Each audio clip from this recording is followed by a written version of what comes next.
Hey guys, this is Alex the Maniac. My name is Ivan, and I want to present to you a new game I recently just found out, Fractured Space.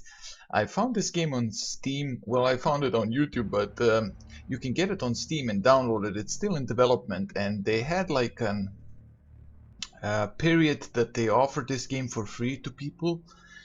So you can download it and try it out, and you're supposed to be able to keep it as well after that period passes. So it's still, I downloaded it just maybe an hour ago, so it's still on. They said it's gonna be until the 1st or the 2nd February, something like that, but they still offering it. I think not enough people were actually downloading it, maybe, or something like that.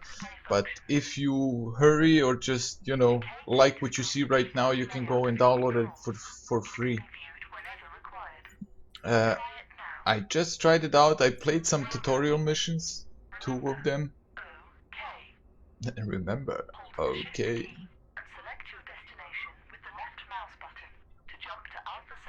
Yeah, she said that okay a couple of times. That's why it's funny to me. But yeah, you can download it and try it out. I played just a few tutorial missions, and I wanted to put this video out as soon as possible, just so you can guys see if this is something that you would like, so you can go and download it while it's still for free. As I said, they mentioned that you can then keep it after that, keep the game on your computer and I guess play with it, because it's supposed to be a multiplayer 5 versus 5. I'm trying not to speak while she speaks, but that's gonna be a bit hard because yeah, she's gonna give me now the tutorial for the basic moving and what to do. So I'll skip a bit forward to the second mission. It's a little bit more action and fun than just the basic stuff. You can go through that on your own, but it's how you go about using capturing stuff and using your skills that you have. And the funny thing is, I guess it's gonna be more skills when you pass the tutorial. But if you look at the bottom screen, I have maybe, well, no, I actually have just one of the skills there on the 1 2 3 4 5 6 and so on buttons. It's for an attack. All the other skills are detecting enemies, or defense, some kind of activating a shield or something like that, which I don't know, maybe it's a good thing. It will add a little bit of depth to the fighting, not just shoot everything you got on the enemy. I don't know. As I said, I just played these 2 or 3 tutorial, I think 2. It just added, yeah, that it's gonna be, this mission is gonna be a little bit longer. That's why I felt it had, like, because you end up going and, you'll see that as well, you go end up capturing the enemy base as well.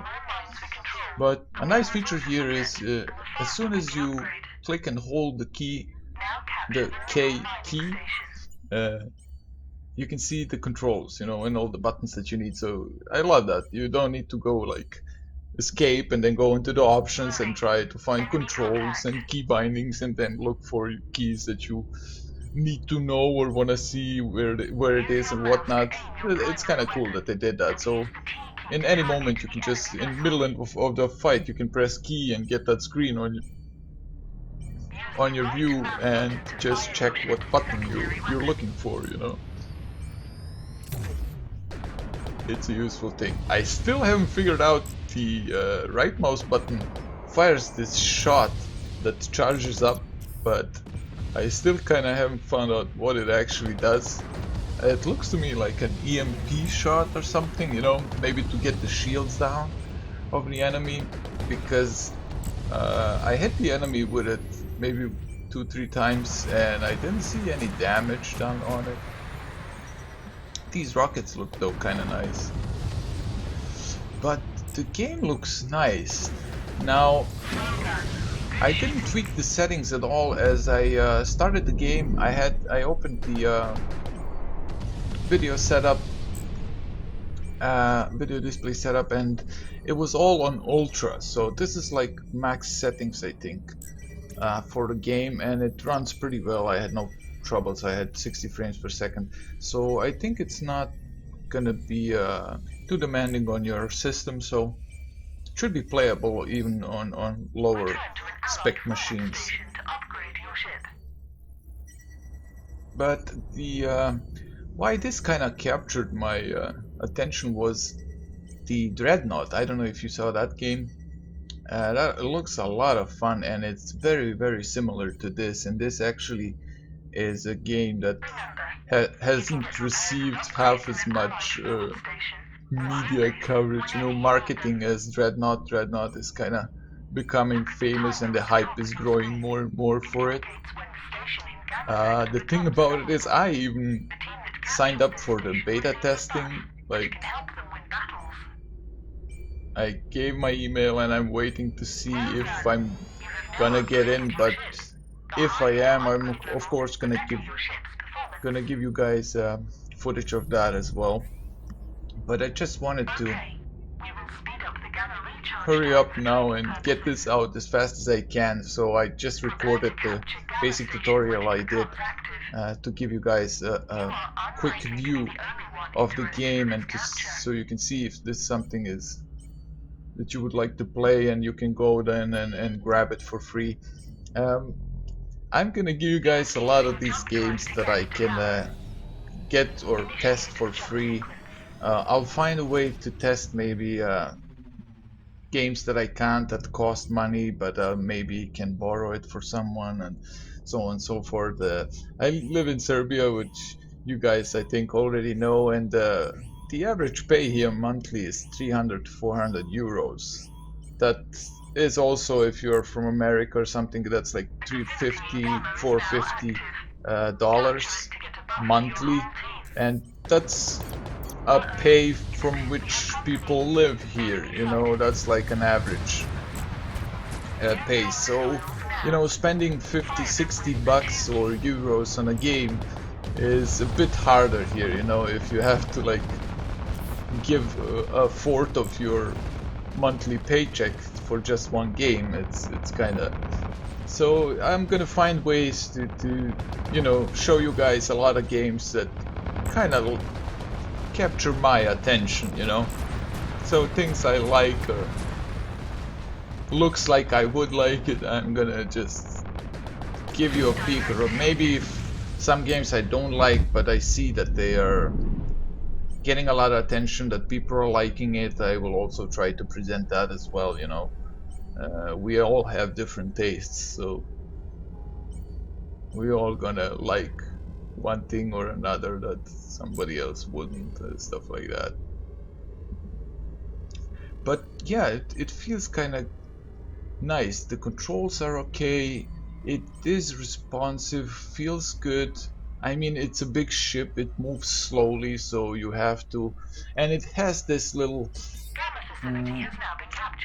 awkward physics, so to say, because you are in space, but as soon as you let go of the moving controls, if you're going left, right, forward, backwards, whatever, it slows down and stops. So you have to keep the button pressed to move along, which in space, of course, it's not how it works. But the cool thing is these jumps. You can see the map on the right bottom there of the screen, and you have these different areas to which you can jump to. So you'll have to like attack and defend certain areas, and then you can capture different stations to give you advantages like weapon buffs or just resources to get upgrades or whatnot. But I also am still like totally new to this game, so yeah, I still don't know a lot of stuff here. As I said, some of these abilities that I have, I don't even know what they do, like the right mouse button. I'm not sure if that's an EMP or whatnot.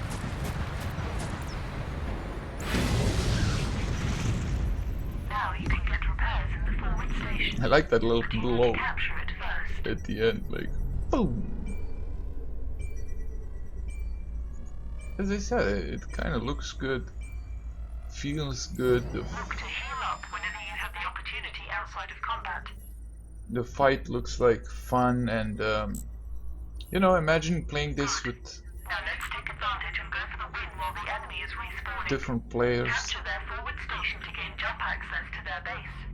I'll try not to talk to when she's talking. I mean, you don't need to hear me talk all the time. Just enjoy the... Hiding in distant parts of the sector using the Reveal Sector ability. Yeah, she's teaching me now Press to... Tab key now. This is what I talked about. You have all these kinds of abilities that actually Hostile contact detected. aren't attack abilities. Middle mouse button wheel will allow you to aim and zoom your view. Use the asteroids to block line of sight and take cover from enemy long-range fire. No, you can always go back to your base, so to say, to that starting area, and then repair your ship and then get back into the fight. So it could be really interesting when you play with players. You know, you have like 5 on one side, 5 on the other, and then they can maybe cover you so you can retreat, go heal yourself, go back into the fight. But the ships are kind of moving a bit slow for that. Good shooting. Now, Capturing the enemy forward station is an essential step to achieving victory. now I'm not sure if there's gonna be some boosts, Access to the enemy home base. which is just something, Capturing the enemy home base is required for victory. yeah, which is something I noticed like this early on, is you really need some kind of boost, you know, even if you can use it once in every 2 minutes or something like that. But To the enemy's home sector. Let's go. just if you're in that situation where you need to go back real fast to repair, so you can use a boost and boost up your speed a bit to go back, it would make the fight much more dynamic than if you just move this slow. I'm not even sure you will be able to like get out of the fight to go repair, you know, if you're, I don't know, you will have to go and start retreating right away, so you'll have enough health to like move out of range from that guy that's shooting at you, because he's gonna be moving towards you as well, especially if he sees that he got you and is close to destroying you. So if there's not an ability Capture that their base and finish them. can boost your speed, In live combat, teamwork is essential. it's harder to me to imagine Allies have captured a forward station. that you Be could prepared to jump into the enemy home sector at short notice. retreat and go repair yourself. But as I said, I'm still early on in this game. I don't even know what all the abilities are or gonna be, or what upgrades you can do, so just wanted to put this as soon as possible out there so you guys can see it and maybe still grab it for free while it's still free to download on Steam. This damage will be far greater. Use all your weapon systems and abilities to defeat your opponent. Use your point defense to stop incoming missile and small ship attacks. Now, this is one thing I liked. I think there's no invisible walls in between this mesh of whatever this wall is with the cubes. I think when I shot through it, some of the shots went through it. I'm not sure, but it kind of looked to me like that, so I like that. That it doesn't have those invisible walls or whatnot in between, when it looks like it is like space where something could go through it. But yeah, this is just still my first impressions, and as I said, just wanted to put this out there as soon as I can, so you guys can take a peek and see if it's something that interests you. Well done. You have earned a rest and refit. Or at least it's something we can play until Dreadnought doesn't come out, but yeah. So yeah, that's about it, guys. Hope you enjoyed the video, and thanks for watching. I'll see you all next time.